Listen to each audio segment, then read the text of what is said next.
최근 귀국한 더불어민주당 이낙연 전 대표가 정치 행보에 시동을 건 가운데 무엇보다 이재명 대표와의 첫 만남이 언제가 될지 초미의 관심사입니다.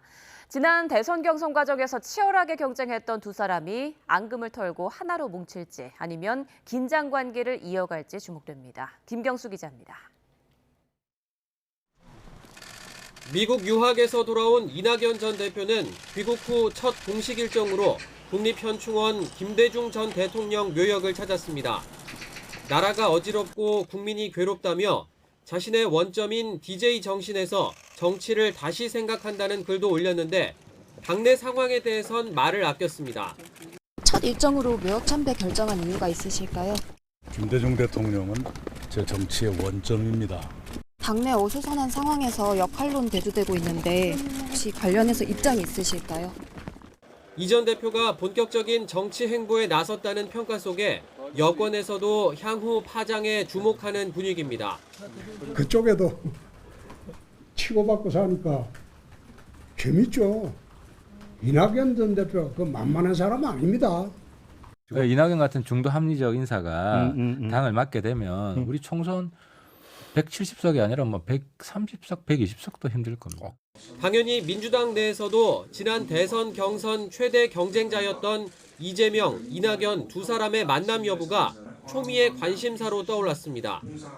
언제 어떻게 만나야 하느냐를 두고 벌써 갑론을박이 한창입니다. 친 이재명계는 이 전 대표가 이 대표와 빨리 만나 힘을 실어줘야 한다고 주장하지만 이재명 당대표와 좀 빠른 시기에 좀 만나셔 갖고 단결해야 된다. 대표 중심으로 결속하는 게 좋다. 저는 이런 방향으로 좀 힘을 실어주는 게 저는 뭐 좋지 않겠다는 생각을 합니다. 지난 대선 패배 책임을 이 전 대표에게 돌리는 일부 강성 지지층 문제가 먼저 해결돼야 한다는 친 이낙연계 반박도 만만찮습니다. 이낙연 대표에 대한 악마와 요즘에도 신천지 연루설들이 지금 급속히 또 퍼지고 있더라고요. 이런 식으로는 정말 신뢰를 회복하기가 쉽지 않다라는 말씀을 드리고 싶어요. 그래서 아예 비공개로 만나 허심탄회하게 이야기하며 신뢰부터 쌓으라는 조언도 나왔습니다.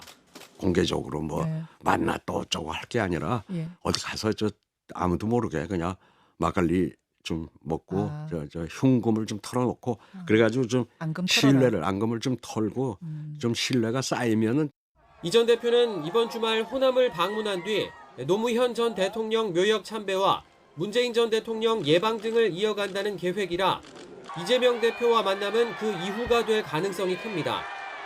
양측 모두 서로 못 만날 이유가 없다고는 하지만 형식과 시기 등을 두고 막판까지 고심할 것으로 보입니다. 귀국 후 첫 만남에서 이재명, 이낙연 두 전현직 대표가 어떻게 관계를 설정하는지에 따라 향후 당내 역학 구도와 총선 전략, 나아가 차기 대선 구도까지 달라질 거라는 분석이 나오고 있습니다. YTN 김경수입니다.